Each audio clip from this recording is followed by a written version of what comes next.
ನಮಸ್ತೆ ಎಲ್ರಿಗೂ. Hi my dear student. See last ಕ್ಲಾಸಲ್ಲಿ ನಾವು reproductive phase of life in humans, ಅದರಲ್ಲಿ ಮೆನ್ಸ್ಟ್ರೇಷನ್, ಮೆನೋಪಾಸ್ ಇದ್ರ ಬಗ್ಗೆ ಡಿಸ್ಕಸ್ ಮಾಡಿದ್ವಿ. See next and then how is the sex of the baby determine. ಒಂದು ಮಗು ಬೇಬಿ ಗರ್ಲ್ ಆರ್ ಬಾಯ್ ಅಂತ ಹೇಗೆ ಗೊತ್ತಾಗುತ್ತೆ?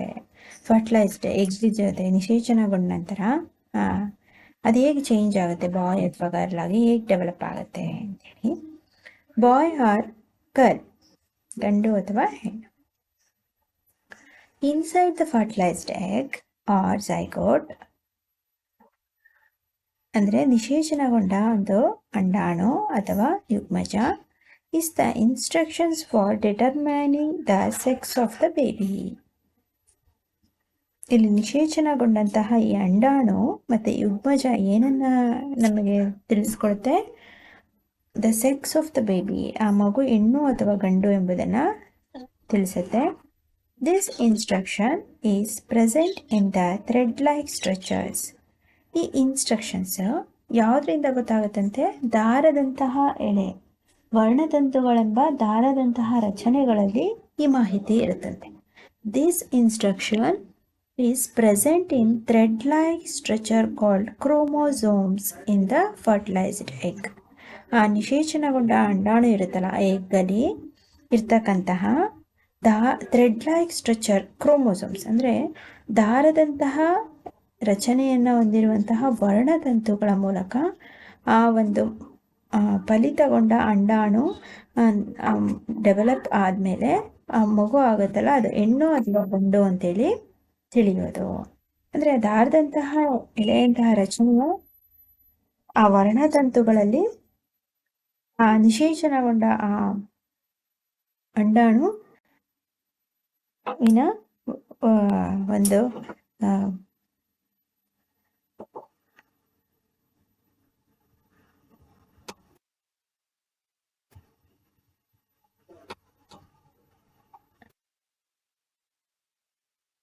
recall from chapter 11 that chromosomes are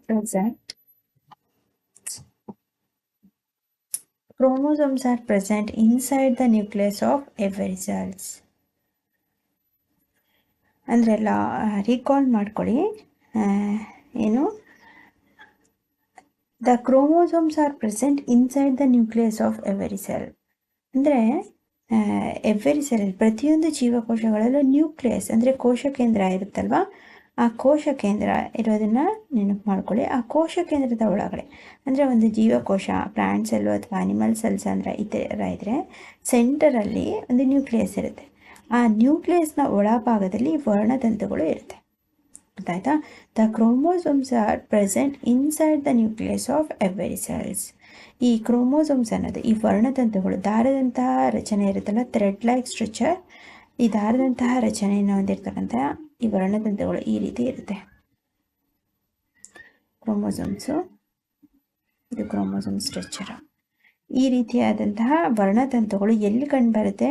ಪ್ರತಿಯೊಂದು ಜೀವಿಯ ಜೀವಕೋಶಗಳಲ್ಲಿ ಕಂಡುಬರುವ ಕೋಶ ಕೇಂದ್ರ, ನ್ಯೂಕ್ಲಿಯಸ್ ಅಂತ ಏನು ಕರಿತೀವಿ, ಕೋಶ ಕೇಂದ್ರದಲ್ಲಿ ಈ ವರ್ಣತಂತುಗಳು ಕಂಡುಬರುತ್ತೆ.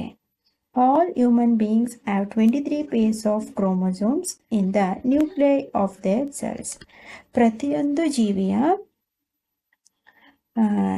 ಜೀವಕೋಶದ ಒಳಗಡೆ ಇರ್ತಕ್ಕಂತಹ ಈ ನ್ಯೂಕ್ಲಿಯಸ್ನ ಒಳಭಾಗದಲ್ಲಿ, ಅದರಲ್ಲೂ ಮನುಷ್ಯನ ಕೋಶ ಕೇಂದ್ರದಲ್ಲಿ, ಮಾನವನ ಜೀವಕೋಶಗಳಲ್ಲಿ ಕಂಡುಬರ್ತಕ್ಕಂತಹ ನ್ಯೂಕ್ಲಿಯಸ್ನಲ್ಲಿ ಎಷ್ಟು ಕ್ರೋಮೋಸೋಮ್ಸ್, ಎಷ್ಟು ಮನುಷ್ಯನಲ್ಲಿ ಅಂದರೆ ಹ್ಯೂಮನ್ ಬೀಯಿಂಗ್ಸಲ್ಲಿ, ಮಾನವನ ಅಲ್ಲಿ ಕಂಡುಬರುವಂತಹ ವರ್ಣತಂತುಗಳ ಸಂಖ್ಯೆ ಎಷ್ಟು ಅಂದರೆ 23 ಪೇರ್ಸ್.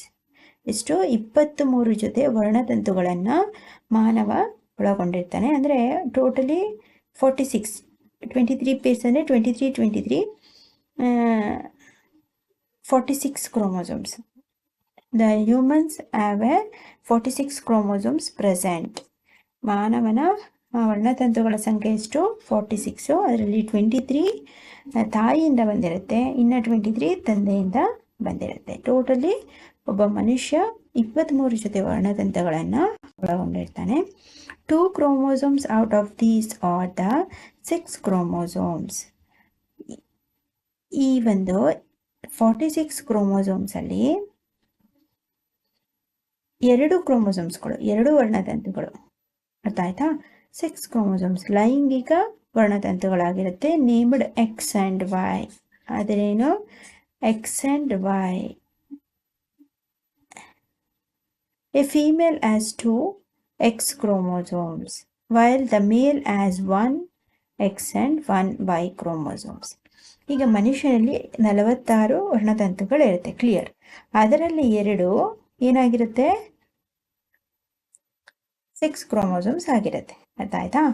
ಆ 2 ಈಗ ಮೇಲ್ ಬರೋಣ. ಗಂಡು ಮಕ್ಕಳಲ್ಲಿ ಎಷ್ಟು?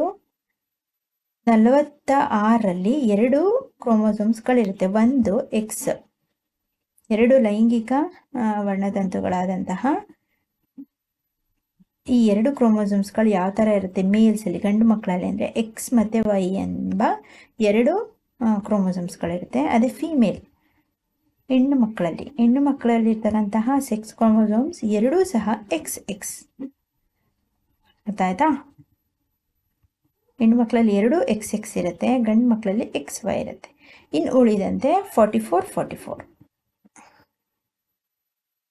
ಇನ್ನು ಉಳಿದಂತೆ ಜೀವಕೋಶ ನ್ಯೂಕ್ಲಿಯಸಲ್ಲಿ 44 ಇರುತ್ತೆ. ಇದು 2 ಪ್ಲಸ್ ಆಗಿ ಲೈಂಗಿಕ ವರ್ಣತಂತುಗಳು ಸೇರಿ ಎಷ್ಟಾಗುತ್ತೆ? 46 ಆಗುತ್ತೆ, ಅರ್ಥ ಆಯ್ತಾ? ಇಲ್ಲಿಸಿ 6 chromosomes named X and Y. ಆ ಲೈಂಗಿಕ ವರ್ಣತಂತುಗಳನ್ನು ಜೀವಕೋಶದಲ್ಲಿ ಕಂಡು ಬರ್ತಕ್ಕಂತಹ 6 ಲಿಂಗಾಣುಗಳು ಅಂತೇಳಿ ಕರೀತಾರೆ. ಲಿಂಗಾಣು ವರ್ಣತಂತುಗಳು ಅಂತೇಳಿ ಅವುಗಳನ್ನ ಕರೀತಾರೆ. ಲಿಂಗವನ್ನು ನಿರ್ಧರಿಸುವಂಥದ್ದು ಅಂದರೆ 6 chromosomes ಲಿಂಗವನ್ನು, ಅಂದರೆ ಇದು ಗಂಡ ಹೆಣ್ಣು ಎಂಬ ಲಿಂಗಾಣುವನ್ನು ಹೊಂದಿರ್ತಕ್ಕಂಥದ್ದೇ ಈ ಕ್ರೋಮೋಸೋಮ್ಸ್ಗಳು. ಎ ಫೀಮೇಲ್ ಆಸ್ 2x, ಅಂದರೆ ಚಿತ್ರದಲ್ಲಿ ಬರೆದಿದ್ದೀನಲ್ಲ 2x XX ಅಂತ. ಹೆಣ್ಣು ಮಕ್ಕಳಲ್ಲಿ ಫೀಮೇಲ್ನಲ್ಲಿ 2 ಎಕ್ಸ್ ಕ್ರೋಮೋಸೋಮ್ಸ್ಗಳಿರುತ್ತೆ. While a male has X and Y, 1 X chromosome ಇರುತ್ತೆ ಆ್ಯಂಡ್ 1 ವೈ ಕ್ರೋಮೋಸೋಮ್ಸ್ ಇರುತ್ತೆ. ಒಂದು ಎಕ್ಸ್ ವರ್ಣದಂತೂ ಒಂದು ವೈ ವರ್ಣದಂತೂ ಗಂಡು ಮಕ್ಕಳಲ್ಲಿ ಇರುತ್ತೆ. The gametes, egg and spawns have only 1 set of chromosomes. ಆದರೆ ಒಂದು ಅಂಡಾಣು ಮತ್ತು ಒಂದು ವೀರ್ಯಾಣು ಹೊಂದಿರುವಂತಹ ವರ್ಣತಂತುಗಳು ಎಷ್ಟು? The gamete have only 1 set of chromosomes, only 1 set.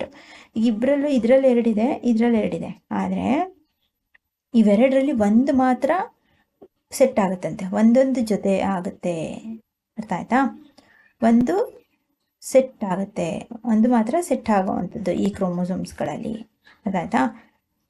Means ಇಲ್ಲ ಎಕ್ಸ್ ಎಕ್ಸ್ ಆಗುತ್ತೆ, ಇಲ್ಲ ಇಲ್ಲಿರ್ತಕ್ಕಂಥ ಎಕ್ಸ್ ವೈ ಆಗುತ್ತೆ, ಆ ಥರ. ಇಷ್ಟು ಸೇರಿದ ತಕ್ಷಣ ಇದೆರಡು ಒಟ್ಟಿಗೆ ಆಗಲ್ಲ, ಅರ್ಥ ಆಯ್ತಾ? The unfertilised egg always has 1 X chromosome. ಅದೇ ಫರ್ಟಿಲೈಸ್ಡೇ ಆಗಲಿಲ್ಲ ಅಂದ್ಕೊಳ್ಳಿ, ಪ್ರೆಗ್ನೆಂಟೇ ಆಗಲಿಲ್ಲ ಅಂದರೆ ಹೆಣ್ಮಕ್ಳಲ್ಲಿ ಯಾವಾಗಲೂ ಎಷ್ಟು ಕ್ರೋಮೋಸೋಮ್ಸ್ ಇರುತ್ತೆ? ಒಂದೇ ಒಂದು ಎಕ್ಸ್ ಕ್ರೋಮೋಸೋಮ್ಸು ಇರುತ್ತೆ. ಆಗಲಿಲ್ಲ ಅಂದರೆ ಏನಿಲ್ಲ, ಅದು ಎಕ್ಸ್ ಎಕ್ಸ್ ಇದ್ದೇ ಇರುತ್ತೆ, ಬಟ್ ಅದು ನಿಶೇಚನಗೊಳ್ಳದ ಆ ಕ್ರೋಮೋಸೋಮ್ಸ್ಗಳು ಎಕ್ಸ್ ಆಗೇ ಉಳಿದಿರುತ್ತೆ ಅಷ್ಟೇ. But sperms are of 2 kinds. ಆದರೆ ಸ್ಪರ್ಮ್ಸಲ್ಲಿ ನೋಡಿ ಇಲ್ಲೇ ಕೊಟ್ಟಿದ್ದಾರೆ, ಸ್ಪರ್ಮ್ಸ್ ಅಂದರೆ ವೀರ್ಯಾಣುಗಳಲ್ಲಿ 2 ಇದೆ, ಒಂದು ವೈ ಒಂದು ಎಕ್ಸ್.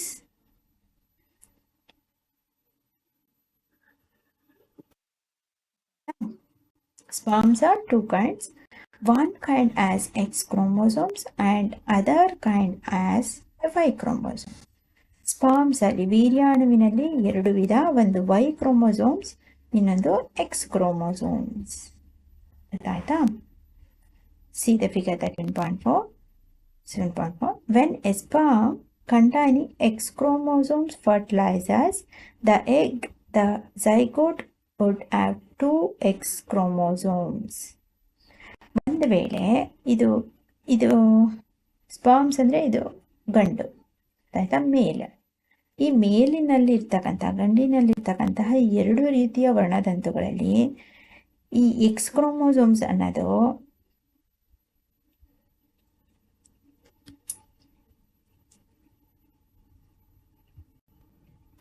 ಇಲ್ಲಿ ಎಗ್ ಅಂತ ಬರ್ಕೋತೀನಿ.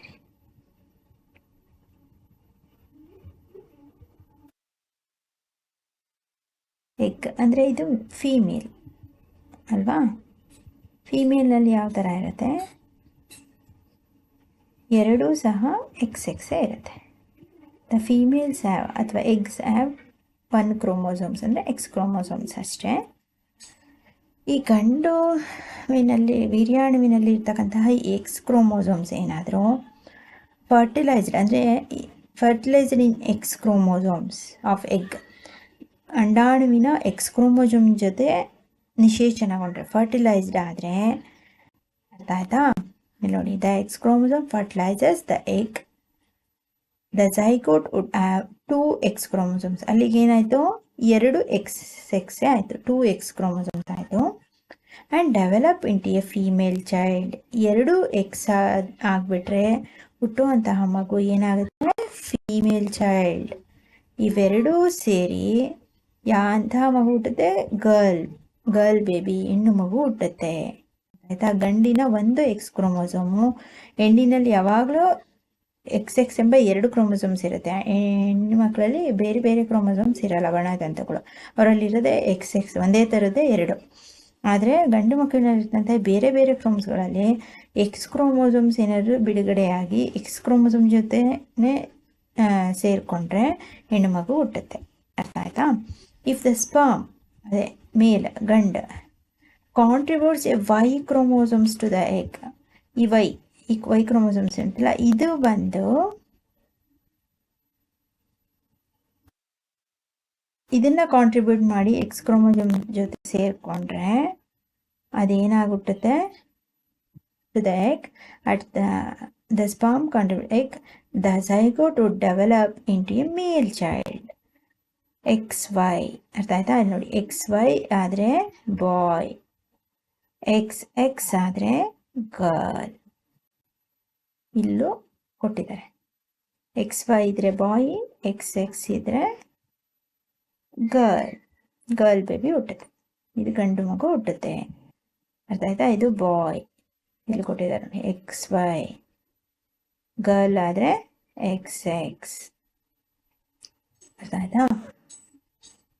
ಅರ್ಥ ಆಯ್ತು ತಾನೆ? ಗಂಡು ವೀರ್ಯಾಣುವಿನಲ್ಲಿರ್ತಕ್ಕಂತಹ ವೈ ಕ್ರೋಮೋಸೋಮು ಹೆಣ್ಣು ವೀರ್ಯಾಣುವಿನ ಎಕ್ಸ್ ಕ್ರೋಮೋಸೋಮ್ಸ್ ಮಿಂಗಲ್ ಆದರೆ ಗಂಡು ಮಗು ಹುಟ್ಟುತ್ತೆ. ಅದೇ ಎಕ್ಸನ್ನು ಬಿಡುಗಡೆ ಮಾಡಿದರೆ ಎಗ್ ಜೊತೆ ಇರೋದೇ ಎಗ್ಗಲ್ಲಿ, ಅಂಡಾಣುವಿನಲ್ಲಿ ಹೆಣ್ಣು ಮಕ್ಕಳಲ್ಲಿ ಎಕ್ಸು, ಅದು ಎಕ್ಸ್ ಜೊತೆ ಮಿಂಗಲ್ ಆಗಿ ಹೆಣ್ಣು ಮಗುವೇ ಹುಟ್ಟುತ್ತೆ. ಅರ್ಥ ಆಯ್ತು ಅನ್ಕೋತೀನಿ. ಲಿಂಗಾಣುವನ್ನು ನಿರ್ಧರಿಸುವಂತಹ ಒಂದು ಮಾನವನ ಲಿಂಗಾಣು ಇದು. ಮಾನವರಲ್ಲಿ ಲಿಂಗ ನಿರ್ಧರಣೆ ಇದು. ಹೇಗೆ ಮನುಷ್ಯನಲ್ಲಿ ಗಂಡು ಮತ್ತು ಹೆಣ್ಣು ಆಗುತ್ತೆ, ಗಂಡು ಹೆಣ್ಣು ಅಂತೇಳಿ. ಅರ್ಥ ಆಯ್ತಾ? ನಾವು you know that the sex chromosomes of the father determine the sex of an unborn baby. ಆದರೆ ತಂದೆಯಲ್ಲಿರ್ತಕ್ಕಂತಹ ವರ್ಣತಂತುಗಳು, ಆ ಲಿಂಗವನ್ನು ನಿರ್ಧರಿಸುವಂತಹ ವರ್ಣತಂತುಗಳು ಹುಟ್ಟಲಿರುವ ಮಗುವಿನ ಲಿಂಗವನ್ನು ನಿರ್ಧರಿಸುತ್ತೆ. ಅಂದರೆ ಈ ತಂದೆ ಈ ಬಾಯಲ್ಲಿರ್ತಕ್ಕಂತಹ ಎಕ್ಸ್ ಮತ್ತು ವೈಯಿಂದ ಗಂಡು ಹೆಣ್ಣು ಅಂತ ನಿರ್ಧಾರ ಆಗೋದು.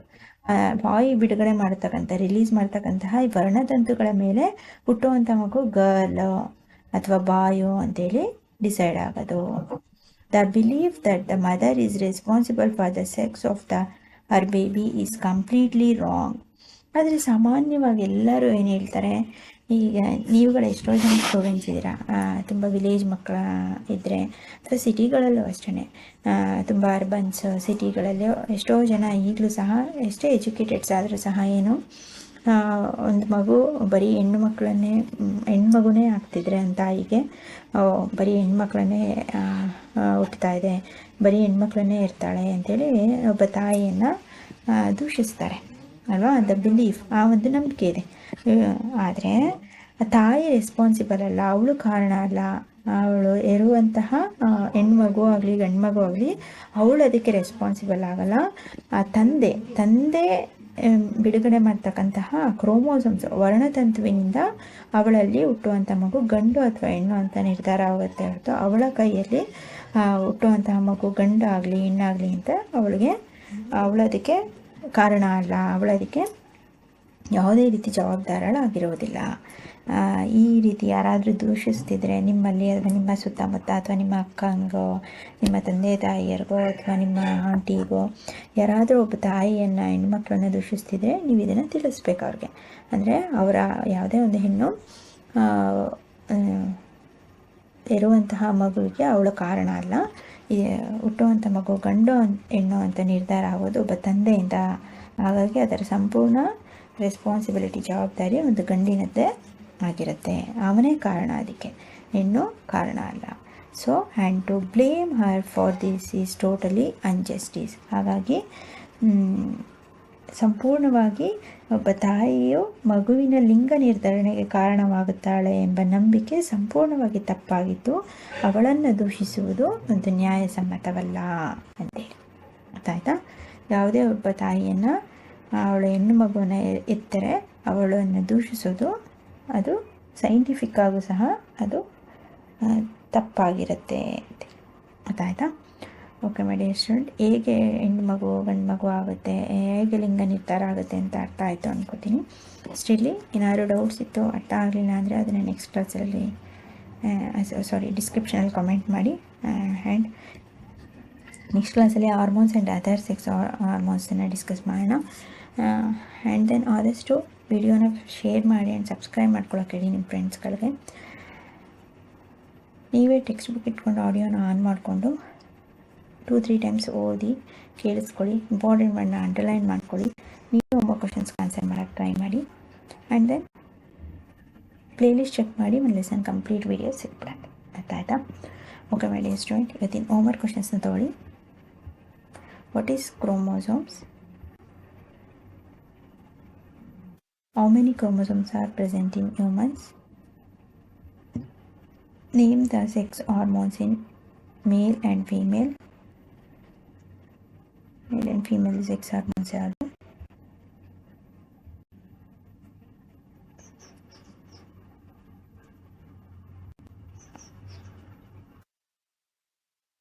Explain how the boy and girl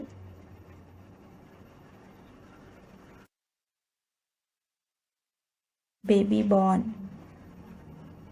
in the process of fertilization. ಇಷ್ಟು ಬರೀಬೇಕು ನೀವು.